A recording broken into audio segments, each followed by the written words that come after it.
नमस्कार, खबर उत्तराखंड लेकर मैं हूं आपके साथ संदीप निरंजन सरकार। देहरादून के अमृत फॉरम में सीएम पुष्कर सिंह धामी का जन्मदिवस युवा संकल्प दिवस के रूप में पार्टी के नेता और कार्यकर्ताओं ने मनाया। इस मौके पर सीएम पुष्कर सिंह धामी ने कहा कि मैं सभी पार्टी के नेताओं और कार्यकर्ताओं का धन्यवाद देता हूं कि उन्होंने मेरा जन्मदिवस युवा संकल्प दिवस के रूप में मनाया है। उन्होंने कहा कि 2025 तक उत्तराखंड को देश का सर्वश्रेष्ठ राज्य बनाना हमारी सरकार की प्राथमिकता है। सीएम पुष्कर सिंह धामी ने कहा कि जो सनातन धर्म के विरोधी हैं और सनातन धर्म को मिटाना चाहते हैं, ऐसी ताकतें खुद ही मिट चुकी हैं, उनका खुद ही पतन हो चुका है। विपक्षी पार्टियों ने जो इंडिया के नाम से गठबंधन बनाया है, इनको जनता आगामी लोकसभा चुनाव में मुंहतोड़ जवाब देगी। सीएम पुष्कर सिंह धामी ने डेंगू को लेकर भी कहा कि सभी लोग अपने घरों में साफ सफाई रखें और अपने घरों के आसपास जल भराव न होने दें।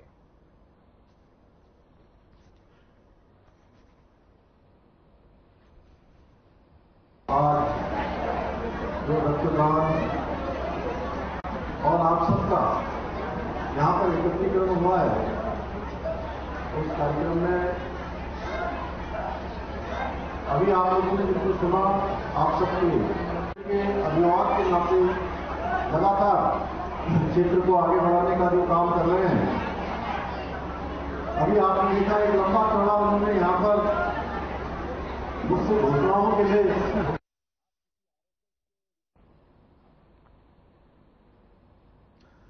वहीं मुख्यमंत्री पुष्कर सिंह धामी के जन्मदिवस के अवसर पर उन्हें मुख्यमंत्री आवास और मुख्यमंत्री कैंप कार्यालय में प्रदेश भर से आए लोगों ने शुभकामनाएं दी हैं। वहीं प्रदेश के कई स्थानों पर मुख्यमंत्री के जन्मदिवस पर लोगों द्वारा अनेक कार्यक्रमों का आयोजन किया गया। कई स्थानों पर रक्तदान शिविरों का आयोजन किया गया।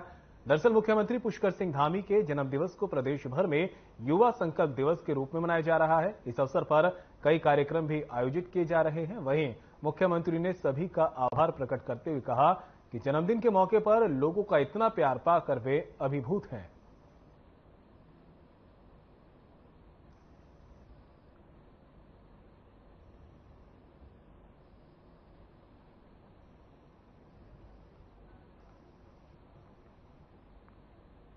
तो वहीं उत्तराखंड में समान नागरिक संहिता का ड्राफ्ट तय करने के लिए गठित विशेषज्ञ कमेटी का कार्यकाल 1 साल और बढ़ सकता है।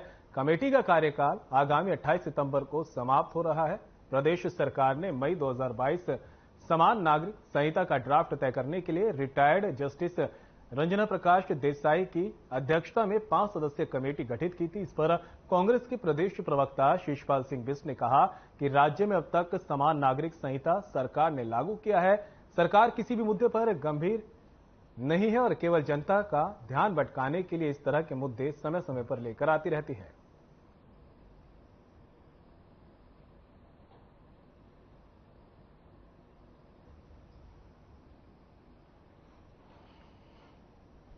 प्रदेश की जनता से डबल इंजन का जो वादा किया था, वो डबल इंजन उत्तराखंड की धरती पर नहीं उतरा। ना विकास हो रहा है, ना बेरोजगारों को रोजगार मिल रहा है, ना राज्य में कानून व्यवस्था सुधर रही है, ना उद्योग पहाड़ चढ़ रहे हैं। सरकार हर मोर्चे पे फेल है। जनता का ध्यान भटकाने के लिए यूसीसी का राग जो है साल भर से धामी सरकार लाप रही थी।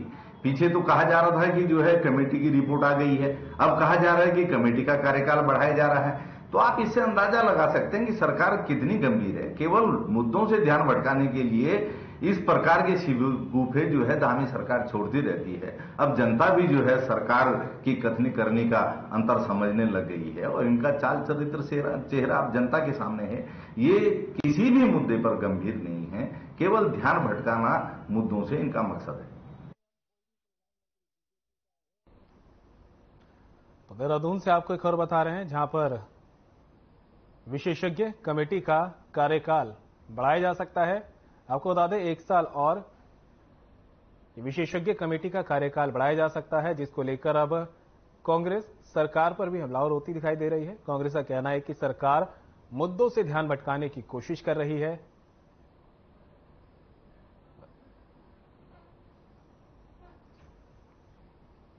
खबर कोटद्वार से है, जहां वन विभाग में सालों से अपनी सेवाएं दे रहे दैनिक संविदा आउटसोर्स कर्मचारी संघ कोटद्वार में पिछले 2 सप्ताह से कार्य बहिष्कार पर है। बता दें कि कर्मचारी संघ ने कालागढ़ टाइगर रिजर्व के स्वागती केंद्र पर धरना प्रदर्शन करते हुए अपना आक्रोश व्यक्त किया है। वहीं कर्मचारियों ने इस दौरान कहा कि उन्हें 5 माह से वेतन नहीं मिला और अब उन्हें सालों से वन विभाग में सेवाएं देने के बाद निकालने की बात की जा रही है।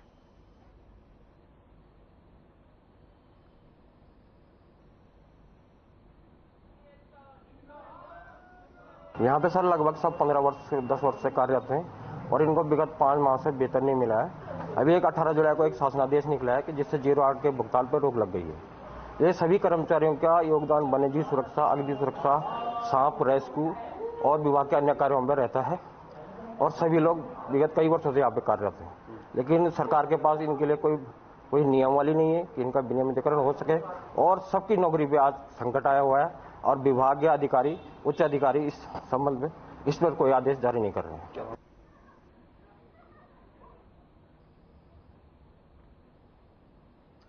तो वहीं पौड़ी पहुंचे दिल्ली बीजेपी के प्रदेश सचिव विनोद बछेती ने अंकिता भंडारी हत्याकांड मामले को फास्ट ट्रैक कोर्ट में चलाए जाने की मांग सरकार से की है ताकि मृतका के परिवार को जल्द इंसाफ मिल सके और परिवार को इंसाफ के लिए दर्द ना भटकना पड़े। विनोद बछेती ने कहा कि इस घटना को अंजाम देने वाले सभी दोषियों को फांसी की सजा मिलनी चाहिए ताकि बाहर की बेटियां शहरों में कदम रखने पर खुद को महफूज समझे। वहीं दिल्ली के सीएम अरविंद केजरीवाल पर भी बीजेपी प्रदेश सचिव ने निशाना साधा और कहा कि केजरीवाल का विकास सिर्फ सोशल मीडिया और विज्ञापनों में ही नजर आता है, धरातल पर नहीं। उन्होंने कहा कि Delhi Meerut express highway PM Modi की सौगात है जिससे सफर करना आसान हो गया है।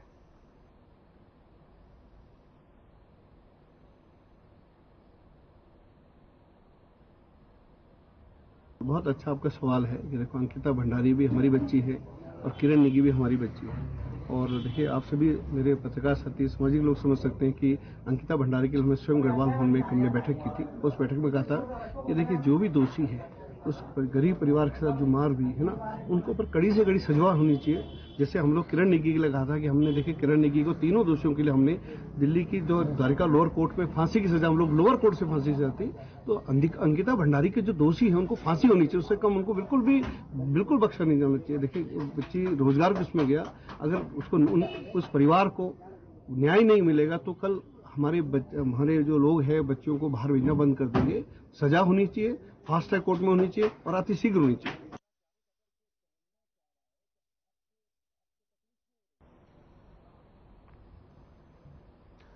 तो रुड़की में सिविल लाइन कोतवाली क्षेत्र के बेलड़ी गांव में एक युवक का शव मिलने से सनसनी फैल गई। युवक के परिजनों ने उसकी काफी तलाश की थी लेकिन उसका कुछ भी पता नहीं चल पाया था, जिसके बाद युवक का शव आज बेलड़ी गांव के स्कूल की दीवार से लटका हुआ मिला। सौरभ के परिजनों ने प्रेम प्रसंग के चलते युवक की हत्या की आशंका जताई है। सूचना मिलने पर पुलिस मौके पर पहुंची। युवक का शव कब्जे में लेकर पोस्टमार्टम के लिए सिविल अस्पताल भेजा गया। पूछताछ के लिए कुछ लोगों को भी हिरासत में लिया गया है। फिलहाल पुलिस मामले की जांच कर रही है।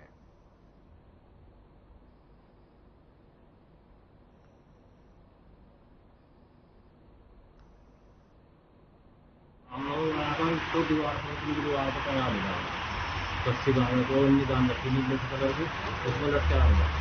अगर फिर ना लटकता अपना आपके 4 लड़की दिखर लड़की दें वो तो मार के लटका हुआ। उसके गाना दोनों है जिसमें अच्छा लग रहा उसकी वो होगा, उसका देर होगा तो पसंद लगाएंगे उसकी लड़की मिली गिरा तो उसके उसमें मारा गया। लगभग 22 वर्ष का शव संदिग्ध परिस्थितियों में छोटी से लगा हुआ प्राप्त होने की सूचना प्राप्त हुई थी। सिविल लाइन और हम सब मौके पर पहुंचे। सभी संभावित पहलुओं से घटना के बारे में जानकारी ली गई है। 22 दफा तहरीर दी गई है जिस पर अभियोग पंजीकृत कराया जा रहा है। पंचायत नामे और पोस्टमार्टम की कार्रवाई अमल में लाई जा रही है। जो भी पोस्टमार्टम रिपोर्ट से घटना के कारणों का पता चलेगा उसके बाद अग्रिम विधिक कार्रवाई अमल में लाई जाएगी।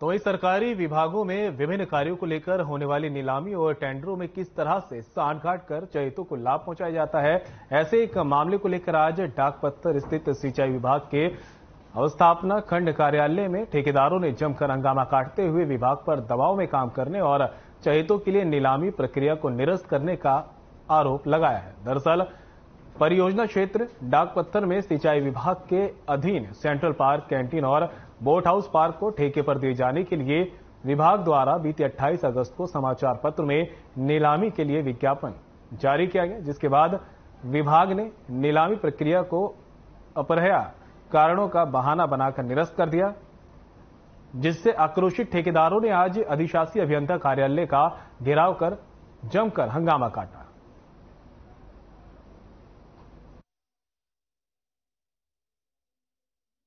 देखिए, हम लोग पार्क को लेके काफ़ी लोग यहाँ पे आए थे जिन्होंने टेंडर लेना था, लेकिन अभी हमें सुबह पता चला कि जो टेंडर जो है अपने कारण से निरस्त कर दिए गए। तो एक्शन साहब से हमारी बातचीत हुई ठेकेदार यूनियन की, तो हम सभी लोगों की एक बात थी कि ये टेंडर जो है किस कारणवश निरस्त करे गए, क्या कोई इसमें टेक्निकल रहा। तो एक्शन साहब ने बताया कि हमारे पे कोई शासनादेश आया है, जो कि पिछले महीने 30 तारीख को इनके पास कोई शासनादेश आया था कि वो अभी लागू नहीं हो पाया, इस वजह से ये टेंडर निरस्त कर दिए गए। तो एक्शन साहब को यही नहीं मालूम था कि 14 दिन कल तक ये एफडीआं 14 तारीख तक लेते रहे, हम लोगों की एफडीआं अपने पास जमा कर ली गई। 14 दिन से इन्होंने अभी तक कोई भी वर्कआउट इसमें नहीं किया गया था।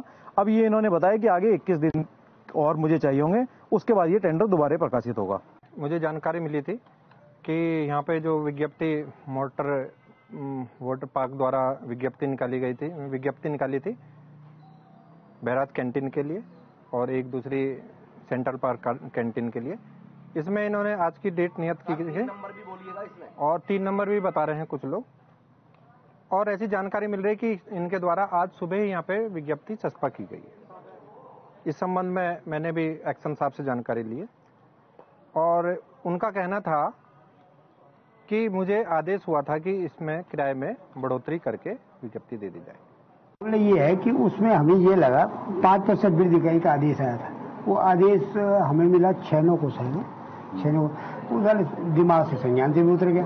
अब 25-26 को ये चर्चा हुई, मैंने याद है तो रेट कम हो गए, इन रेटों को रिवाइज करना है, रेट रिवाइज करते हैं फिर दोबारा विज्ञप्ति जारी कर दी जाए, विज्ञप्ति जारी करें फिर आ जाएगा, अगले महीने तक फिर विज्ञप्ति जारी हो जाएगी।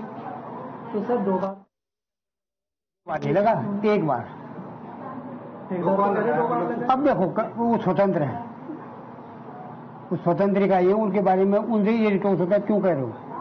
कब तक लग जाएगा? नहीं अगले महीने 16 तारीख तक हम फ्री कर देंगे थे। तो वहीं देहरादून में युवा संकल्प दिवस मनाया जा रहा है, जिसमें सीएम पुष्कर सिंह धामी ने भी शिरकत की है। आपको सीधे लिए चलते हैं।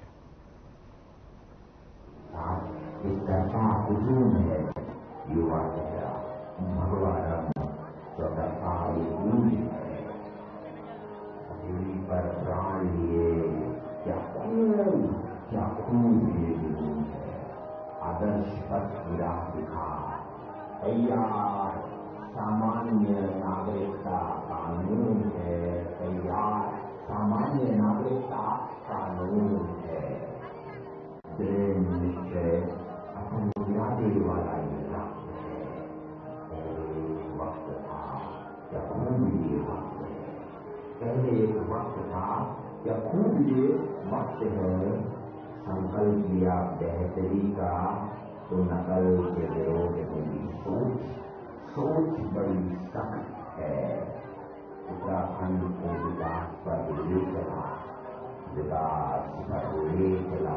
मिट्टी से जुड़ा ये शख्स है, मिट्टी से जुड़ा ये शख्स है। भ्रष्टाचार की नींव में बखूबी ये घाव किया। अतिक्रमण पर रोक लगा, विरोधियों के मुंह को दिया। धर्म रक्षा का सुबह सालार वन मूल स्वरूप दाव किया। धर्म रक्षा का सुबह सालार वन मूल स्वरूप दाव दिया। जनता की रूह में बता ये जानता उनकी नब्ज है। पहले वक्त था या पहले एक वक्त था या खुद ये वक्त है। अटल रहे मिट्टी से जुड़ा शख्स है। तो वहीं भारी बारिश से अल्मोड़ा के रानीधारा रोडवे भारी मात्रा में मलबा जमा हो गया है। भारी मात्रा में मलबा आने से लोगों के घरों के आगे भी मिट्टी का ढेर लग गया। गुस्साए लोगों ने पालिका प्रशासन के खिलाफ जमकर नारेबाजी की है। प्रभावित लोगों का कहना है कि रानीधारा मोहल्ले के ऊपर सड़क के अवैध कटान के कारण बारिश से लगातार भारी मात्रा में मलबा गिर रहा है। इससे दर्जनों मकानों को खतरा बना हुआ है। बता दें कि लोगों में गुस्से का माहौल देखते हुए नगर पालिका प्रशासन ने मौके पर पहुंचकर मलबा साफ किया। पालिका अधिकारियों ने कहा कि जिन लोगों की वजह से आपदा के हालात बन रहे हैं उनसे मलबा सफाई का खर्च वसूला जाएगा।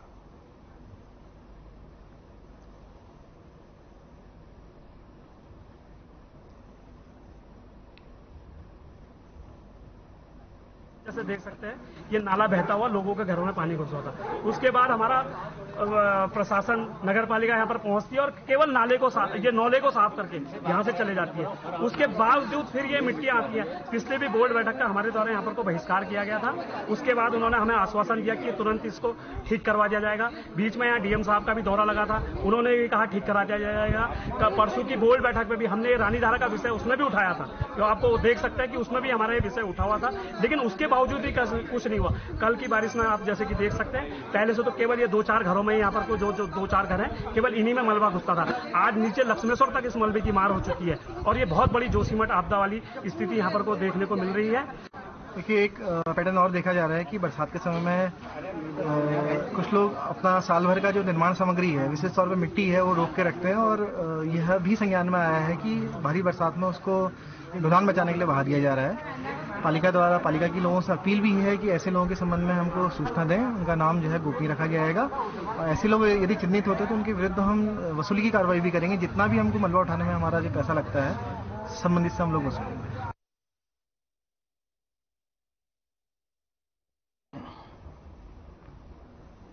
तो वहीं देर रात बद्रीनाथ धाम में गोली चलने की सूचना मिली, जिसके बाद सूचना के आधार पर पुलिस मौके पर पहुंचकर जांच शुरू कर दी है। स्थानीय लोगों का आरोप है कि आरोपी दुकानदार रुड़की का रहने वाला है और धाम में काफी समय से दुकान चला रहा है। आपको बता दें कि आपस में स्थानीय दुकानदारों के साथ बोलचाल हुई थी और जिस वजह से रुड़की निवासी दुकानदार ने गोली चला दी। हालांकि इस मामले पर जानमाल का कोई नुकसान नहीं हुआ, लेकिन धाम में अन्य दुकानदारों में आक्रोश है और आरोपी युवक के खिलाफ मोर्चा खोलते हुए कार्रवाई की मांग की गई।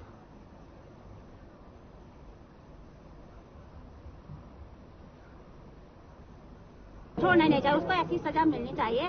आज उस लड़के के उन लड़कों के साथ हुआ, कल और किसी के साथ भी तो हो सकता है। हम आ गए, हम जैसे हम जंगल जाते तो हमको भी तो है खतरा है, हमको हो सकता है, लेकिन उस गुनहगार को ऐसी सजा मिलनी चाहिए, ऐसी सजा मिलनी चाहिए कि मतलब उसको जिंदगी भर याद रहना चाहिए।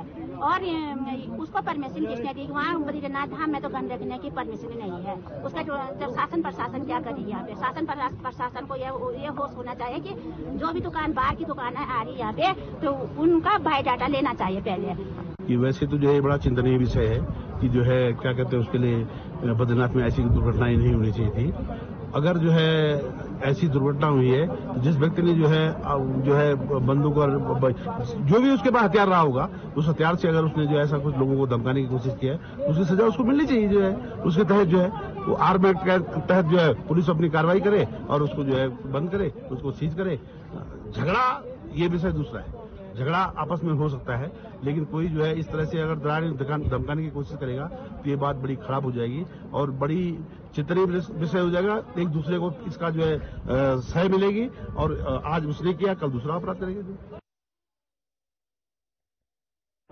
चमोली से आपको खबर बता रहे हैं जहां पर गोली चलने का मामला सामने आया है। सूचना मिली थी कि बद्रीनाथ धाम में गोली चली है, पुलिस को सूचना दी गई, पुलिस मामले की जांच में जुट गई है। बताया जा रहा है कि आपसी का सुनी को लेकर ये मामला इतना बड़ा है और मामले की जांच पुलिस कर रही है।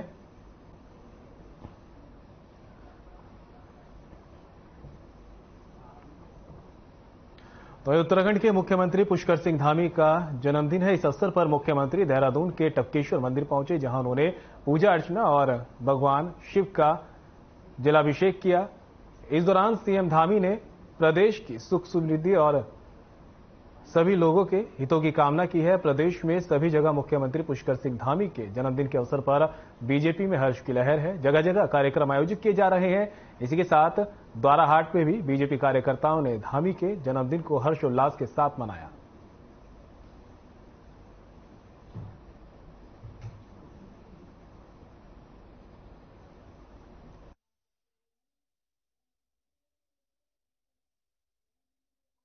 दिवस है उसको हम बड़े धूमधाम से हम मना रहे हैं। उसको संकल्प दिवस के रूप में मना रहे हैं कि हमने संकल्प ले रहे हैं कि उत्तराखंड को कैसे एक नया उत्तराखंड बनाए, इसके लिए हम संकल्प ले रहे हैं। आज इस अवसर पर मैं सभी कार्यकर्ताओं का बहुत अभिनंदन और बहुत बधाई देता हूं कि आज सुबह से ये लगातार सुबह 7 बजे से मैराथन दौड़, उसके बाद जो है ब्लड डोनेशन का जो कैंप लगाया था द्वारहाट में, तो उस कैंप में भी अत्यधिक बहुत मात्रा में जो है ब्लड डोनेशन हुआ है। उसके बाद वृक्षारोपण का कार्य हुआ है और अभी जो है भीमांडेश्वर मंदिर में हवन यज्ञ और उसके बाद विशाल भंडारे का भी यहाँ पर आयोजन किया गया है और शाम को भजन संध्या के रूप में यहाँ भजन संध्या भी की जा रही है। और हम द्वारहाट विधानसभा की ओर से माननीय मुख्यमंत्री जी को बहुत बहुत अभिनंदन करते हैं और उनको जन्मदिन की पुनः एक बार बहुत बहुत बधाई देते हैं।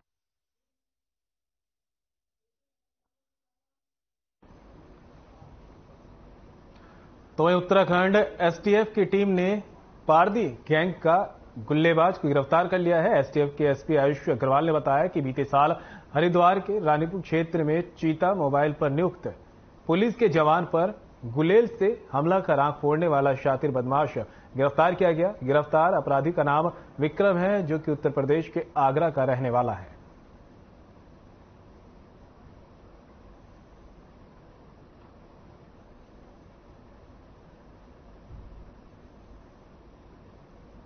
देखिए, पिछले वर्ष एक काफ़ी दुस्साहसिक घटना घटित हुई थी, जिसमें कि जनपद हरिद्वार में कोतवाली रानीपुर क्षेत्रांतर्गत जो हमारे चेतक पुलिसकर्मी थे, वो जब राउंड पर थे, उन्होंने 2 संदिग्ध को रोका था पूछताछ के लिए। उसी समय पर अन्य लोगों के जो उनके साथी थे, उनके द्वारा उन पर गुलेल से हमला किया गया था, जिसमें कि हमारा एक पुलिसकर्मी था जिसकी जो आंखों में वो गुलेल लगी थी और उसका परमानेंट डैमेज हो गया है आइज का। तो काफ़ी दुस्साहसिक घटना थी। इसमें जब इन्वेस्टिगेशन की गई तो 7 लोगों के नाम सामने आए थे। ये सभी लोग जो पारदी ट्राइब है उससे बिलोंग करते हैं। इसमें से 6 लोगों को हरिद्वार पुलिस के द्वारा पिछले वर्ष ही गिरफ्तार कर लिया गया था।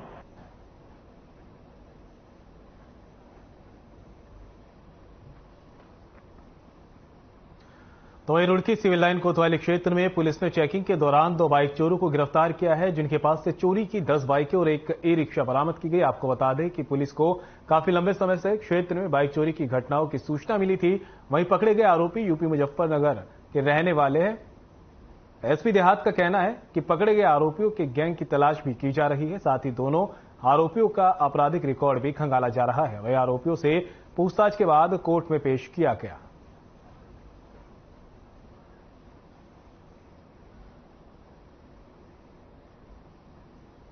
विभिन्न थाना क्षेत्रों में दोपहिया वाहनों की चोरी पर अंकुश लगाने और पूर्व में पंजीकृत अभियोगों के अनावरण हेतु एसएसपी हरिद्वार सर के द्वारा निर्देश दिए गए थे।